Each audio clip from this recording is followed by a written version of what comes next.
பிதாசுதன் பரிசுத்தாவின் பெயராலே ஆமேன். மரியே வாழ்க.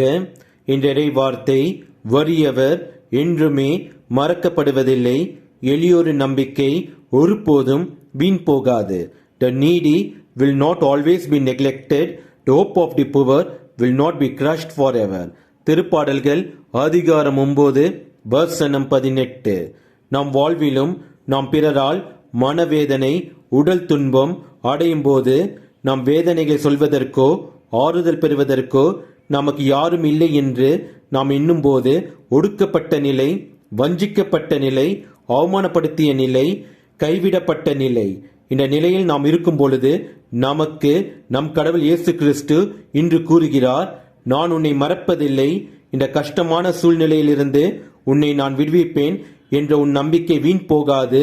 கலங்காதே, திகையாதே, பயப்படாதே, நான் உன்னை காப்பேன். இயேசுவுக்கே புகழ். மரியே வாழ்க. ஆமேன்.